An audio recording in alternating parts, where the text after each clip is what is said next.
Na, no? Talagang napaka-dominant na rin ulit ang pagbabalik nila Yasuo ng mga farm laners na Enemy minions carry. will arrive in 5 seconds. Kasi diba, na-stuck tayo dati sa puro Dan lang, All puro forces, move Oberon, out! puro Agodaddy. Mga jungles. Oo, utility. Ngayon, bigla na lang, uy, we're back to the... Na-miss ko na yung mga assassin. Mga assassin na mga junglers. Oo, parang season 1 all over again eh. Yung mga jing-jing na yan. Oo. Buti ko wala pa nagnanakaruro eh. Wala pa. Bigyan mong skin si Nakaruro. Ayun. Amo. Matik. Papalakasin niya. May buff yun, meron pang gacha. Matik yan. Dapat kasama sa Jurassic si Nakaruro eh. Oo Tapos nga, ang tawag no. dun sa may dinosaur. Aerodactyl ba yun? Parang yata. Pokemon yun, Oh. Pterodactyl yata, yung tama. Aerodactyl ba? Basta yun. Yun, isa. FPL team, Chayo! Ayun. Chayo! Chayo! Ami Chayo! Sensei! Kamen! Chayo! Chayo! Sa akin at Chayo! Upo! Chayo! Chayo! Ay, nako po! Dati Chayo! Kat Chayo! Dati ba yung pala yun? Oo, iba yan eh. Parang iba na Iba pala yan yan, eh. iba pa Oo, yan. Iba na yan. Ayan, tingnan natin. Anyway. No? Yung setupan natin ngayon, medyo pwede pa tayo magliwaliw sa mga kalokohan dahil wala pa gaano nangyayari. But a good rotation for activeness coming in from APG. We're seeing a 3-man investment onto the mid lane. Or just, siguro kinukuha lang yata ni... Ay, hindi. Talaga nakatambay lang siya. Kala ko kinukuha niya yung babira mo eh. Diba sabi natin, kailangan makawawa ang isang party. Oh, oy, CDK! Stable siya. Oy, CDK! Fight to the end! Fight to end. Redeem! Fight to Oy, end. Nimbi! Importance of Arcana Fragments and Precious Dragon Crystal! Ayun. Kunin nyo na yan. Nilabas na ang Nice, nice. CDK. Time, more bonus. Pero face check dapat yun eh. Kaso nagkapakiramdaman ba? Let's go! Ako. The snow grows wild in the middle tonight. Oh, grabe. Why ba? Boy naman. Why ba? Pero hindi rin yata na-proc yung unique Alam mo kung bakit? Bakit? Siya eh, si physically fit. Physically fit. Pero tatay mo kung hindi physically fit itong si Dowhead. What happened? Masyado siyang lumalim. I think nasapak siya din ni Kyong 9 with a good mantra. Out of position. Masyadong napalalim. And giving the kill kay Haku if I'm not mistaken. Si physically fit. Ooh! Ganun talaga pag wala ng Naging Pilipinas. Madagascar eh, no? Oh. King Julian! I cannot move it anymore. Like to move it. Ay, sayang. Ay, Yan windig naman na. ako. Pero, uy, Nice diba? try. Tama naman ah. Nakampi tayo ng Huwag Nongshim, niyong diba? pansinin. Ang nasa top lane, isa lang siyang ilusyon. Oo. Kita mo hindi pinansin niya Dawkins. Sabi niya, hindi, nag-hallucinate lang. Isa lang siyang ilusyon. Illusion Walang lang si nagawa si Kyong Illusion. 9. Wala lang yun. Hindi masakit yung sapak niya kanina. Namatay lang naman ako, pero hindi masakit. May bawas You know, lang. it's good na nakikita ko yung APG. Uy, ayun na. Wala sa mapa, pero on the bottom lane, rewards is my board. Itong inter-barangay lang yan. Haku, nag-aabang na may mabilig lang Ako po. dito. Ang makikita niya dito sa Changer na may kasamang RAR. Pero another RAR fit. Hindi na siya physically fit. I cannot move it anymore, King Julian. Oh no, magandang advantage to rin ha, para sa Nongshim. But oh no, para sa APG. Dahil nakakuha nga sila ng momentum. And remember that Haku is on pay. So gusto niya yung mga ganyang klaseng early payout para lang makakuha ng mga kanyang items and maging carry na available din pagdating sa ating mid-game. But of course, CDK na naman winning now para sa everything box. Winning now. Sino na winning now? Matalo nga tayo. Oo nga. Losing now dapat yun. Hindi ko na sinabi. Ayaw niyo lang makasakit eh. Oo, nananakit yata kayo eh. Oh. Ano? Kita Kung na ba to? ano. Kita na. Hawakan mo nga ng tenga oh. Oo. Wag mo Hawakan mo nga oh. Ah, Meron, ay, ang dami naman natin! Titiki! Grabe, Titiki! Run to honor! Run to honor! Physically fit ka na, makaka-run to honor ka na. Ops, Tyrant. Up, Tyrant muna tayo. Keep lang. Maganda to ha. This will be good for Yulong's late game. Ang maganda naman, no, kahit Nongshim yung nagdidikta ng ating early game, chillin like a villain lang naman yung ating Jing. And alam natin na siya yung magiging key target dito or magiging one of the chess piece para gumalaw ang Nongshim considering na yung pagiging carry niya and as well as the Derengi. No, so hindi pa, kumbaga hindi pa key targets yung nakukuha ng Nongshim eh. That's only Unleashing and Dawin. Blue team has slain an enemy. Red team Dawin has ulit. destroyed a Ito tower. na. Dawin Iba ulit. na din yung dawin ulit.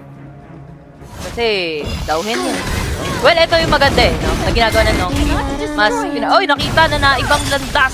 Ito si Saber with a flash out, saying himself, nandito ni Donna tumama sa isa, pero Inter Barangay, where is my board? Si Joe 9. Mukhang nga pa sa langit ng galing sa likod. Oh! Play! Despacito na slowly pinatay itong si Saber. Bigyan mo ko ng Saber. Tapos yan. Patay siya tuloy. Oo, and Binigyan kasi ng Saber, pre! pero grabe rin yung ginawa doon ni Siri, has destroyed nakapag-ano a siya doon. tower. Flash in para lang kumuha ng kill, sabay infinite basilisk. Sabi ni Siri, Siri, play heaven knows. Ay, akala ko Siri, play Iris. Namatay eh. Namatay na eh. Pang lover boy naman yung Iris. Ay, Google dolls. oo. Oh, but it's Ay, Napaka-karaoke na si Yasom yaw eh. No? Ganun talaga kapag talo tayo, pre. Kailangan natin maging masaya sa how. Sasaktan na lang talaga tayo Red eh. team Nasasaktan has tayo. Ganun. destroyed Alam a mo yung mga tower. Pinoy pagka nasasaktan yan, napapakaraoke na lang eh. Kakanta, ganun. Considering Yung na ang hirap ng nangyayari ngayon, no? And sa ngayon, no, nakikita rin natin kung gaano nga kahirap yung sitwasyon na itong lakas ng APG, unti-unti nang mararamdaman in the long run dahil nakakabangko dito si Nato. Oo. Pero ito paring Osiris, wag mo din i-deny na lamang pa din kahit papano sa kwarta, kumbaga, ang Nongshim dito. Kasi ganito yung playstyle nila.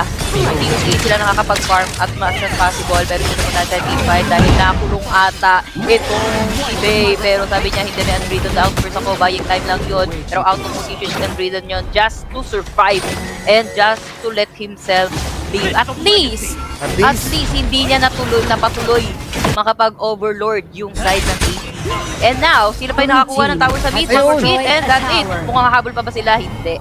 Ayan, yan naman ang magandang ginawa nila dito, no? Respeto lang. Nakikita natin na yung early advantage na meron sila, pinapakinabangan nila on pushing even further yung boundaries, pero mukhang makikipaglaban dito na naman ang APG. Oo. Nagamit na yung Ryoiki Tenkay kaya hindi na rin sila mag-commit dito para the side ng APG. Ayaw na din naman umabot ng Nongshim. Ito yung gusto ko sa Nongshim. Kapag alam nila na hindi na worth it yung isang tao, nagbaback away na siya. Kaya guys, hindi yan Nongshim. Oo, di ba? Disiplinado worth lang, it, di ba? If it's not worth it, do not chase. Ay, Kung mahal ka niyan, babalik sa'yo. ay, grabe naman yung mga... Uy, grabe naman yun. Parang kung saan ka na napupunta. Pero tingnan nga natin dahil pati Red, pinaglalaban na ngayon. Gusto nila. May pag-away. Pinaglalaban. Ikaw kasi hindi pinaglalaban. Aray! Wala ang tunay na laban namin sa Mandra na Kunti. Hindi na sa Pinkerapin kahit with the destiny na kanyang passive. Another good move na naman niya. Saber, labas ko. Level 4. Mukhang napatay muna dito si DJ. Naku po! Going for down 10. Kinagat-gagat ng Leon with a double kill kay Haku. Mukhang i-triple kill pa. Slow nila dito si Yulong. Buti lang may dash out. Safe pa rin naman yung dalawang natitirang miyembro ng APG. Pero no casualty para sa Nongshim. Proud Pinoy! Proud Pinoy! Yan nga, no, ginagawa nila ng paraan ngayon, no? If kayang-kaya no, ng APG sana, no? Isabay itong Jing nila. But then again, considering na medyo malayo pa yung ating farm at nandoon na yung init na dala ng Nongshim Red Force, talagang alam na natin na sila ang magdadrive. Sila yung nagdidikta. Sila yung nagsasabi ng tempo ngayon. And even securing yung ating first overlord. Sige, sa inyo na yung Tyrant. Gusto niyo yan, kailangan niyo ng additional damage. Ang mahalaga sa amin is makuha namin yung mga setup na manggagaling kay Faye at saka kay Kyong9. Oo. Which is ang ganda na yung pinapakita ni Faye and ni Kyong9.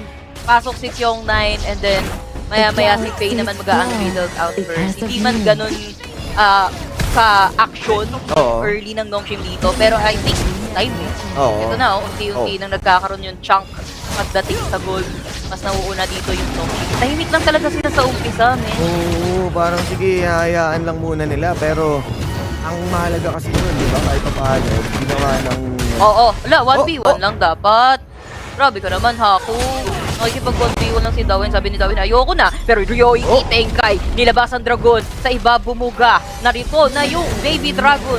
Sabi ng baby dragon, bala kayo dyan. Gugulo niyo. Wala, ano lang. Kumbaga, nagpakita lang si Shenron, dumaan lang. The Overlord and Ng Tyrant trip have lang been talaga, attacked. no? At least na gamit, and that's 60 seconds na hindi nila pwedeng or dapat hindi Blue mapusok team dito sa has series. destroyed a Pero tower. parang magkakakitaan na dito para dito sa ating Tyrant at gustong ilaban ng mga taga Nongshim. Siyempre, ano na to eh, level 2 Tyrant Na-reset. na to ah. Oo. Ano lang yan, smoke out lang nila yung Nongshim Esports or yung Nongshim Red Force dito. Esports na yan, Pilipino yan. Oo nga, Pero ito, Oh! double is my board. Rest na naman yung Na-reset! Tyrant. Pero target nila with an explosive physically clean. Pero iwan nila ending Toro killing himself. Seryoy Kitengkay na ipit. Itong si Shutdown. Haku na gamitan siya ng pinagbabawal na haki. Na-shutdown nila. Pero Siri, sabi niya, Trabaho lipakin ko lang. silang lahat. I can just push. Kung Up and top. makakapitay ng APG. Ayun lang. Hindi yan pinadadating. May infinite vastness pa siya eh. Pwede pa sana niyang kurutin eh. Kaso tama naman, respeto dahil nandiyan si Dowhen. Which is nangyari, no? Kahit sabihin natin na mukhang talo dito sila Nongshim. Oh! Uy, kaya! Oh! Kaya! Oh! And out! Now you see me, now you know! Ganun lang. Entrong ka lang. Tinitik. Gumusto. Sabi niya, gumusto. Ba't kasi dadaan dyan? Nalanseta siya eh. Oh. Hindi kaya yung hindi kaya nung Fatty, yung damage ng long natin, ha? Hindi na kaya. The world is my board. Yung dalawa, nakuha pa ng APG! Okay. Ang sinaing ng Nongshim! Naku, kahit paano okay lang din naman dahil considering na yung Tyrant nga talaga yung main goal nila dito, andun si Siri sa Tyrant instead of Overlord. A good comeback or let's say a breathing, extra breathing para dito sa APG. Dahil nga may mga dragon, makokontrol nila yung mga wave, pero it's too late to apologize dahil nakuha pa rin yung second tower, but parang na-late yata ng lapag. Oo, nang Mama Dragon. Oh, wala eh. Ganun talaga sabi ni Direk. Mamaya mo na ilapag. 10-2 in favor ng Nongshim Red Force. Again, lumalaki na ang kalamangan ng Nongshim Red Force dito against APG. Mas makunat na din. Etong si Faye, meron na siyang Ominous. Meron na ding Radiance. At the same time, Haku. Isang item na lang yung kailangan niya. Item lock na siya, oh. Oo, dash lang. Checking lang. Yung 9, jab. Jab done. Back na. Hop. Malahati agad. Na-bronzed pa. Si Saber. Ba't mo kasi pinigay? Mas level 4 na yan. Pero nandito na. Yoiki Tenkai. Lumabas na ang mirror damage. Illusion. Naging isang illusion na nga laang. Illusion nga ni. Mga mapupunta rin. Oh! Okay! Pero okay. Bad. Okay. Ang pinagdamay from behind. Pero the Destiny kumagat para kay P. Yung kanyang passive doon. Buhay na buhay pa. Physically fit. Mukhang pagbangon ng api para sa APG. Mukhang iisa pa rin sila ng tower dito. Red Mukhang team kakapit has na may destroyed a third tier tower. threat at top.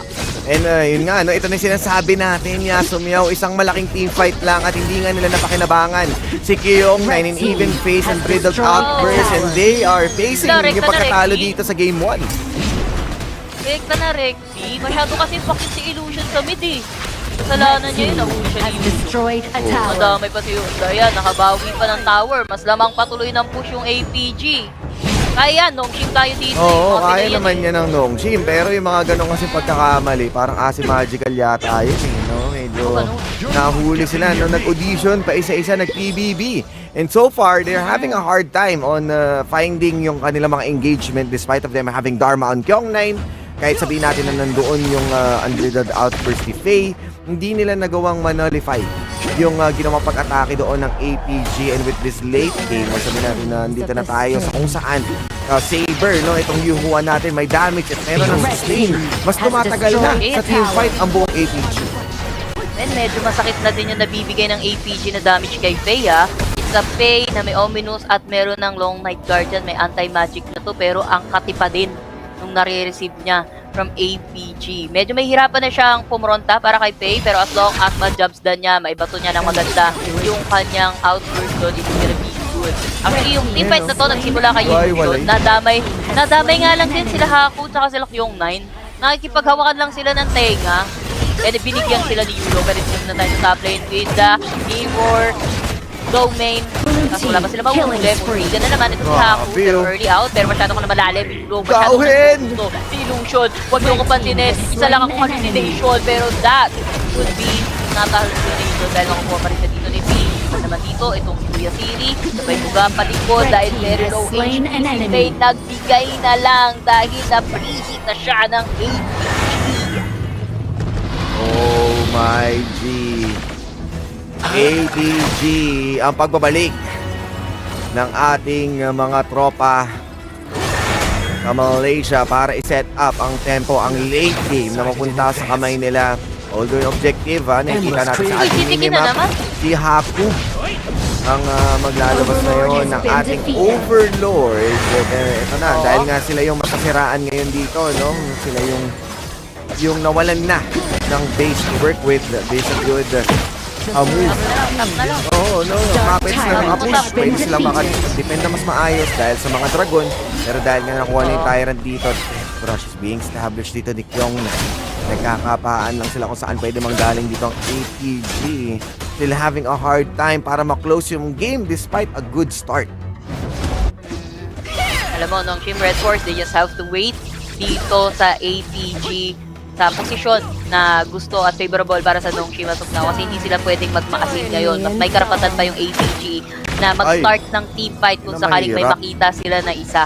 Pero yun nga ang mahirap. At least nakahiwalay dito si Ilong. Pasok guys! Pasok! Walang jing! Walang jing! Kaso Oh. bilis lang din niya magano eh. Oo, Lumes po, ayan. Nandiyan na siya. lulusob yan eh. May salamin-salamin yan eh. Ay! Ay! Ay! Naku po, mauuli na naman si Illusion. Naku po, mukhang hindi talaga tunay itong Illusion. Nakulong with the inter-barangay for the Oh! killing spree para kay DJJ. Shutdown naman nila. DJD dito, pinagkakagat ng Leon. But that will cost him his life as well dahil may ikot siya dito against him. Hindi ako kumukuha ng tatlo kaso hindi na talaga kaya walang markas na marami. Physically fit, hindi na siya fit. Pero okay lang dahil yung baka nagbigay ng triple kill para kay Udong. And wreck na wreck. 1-0 para sa APG. Gigil na gigil si Fatih eh. No? Sabi niya, binabayan niya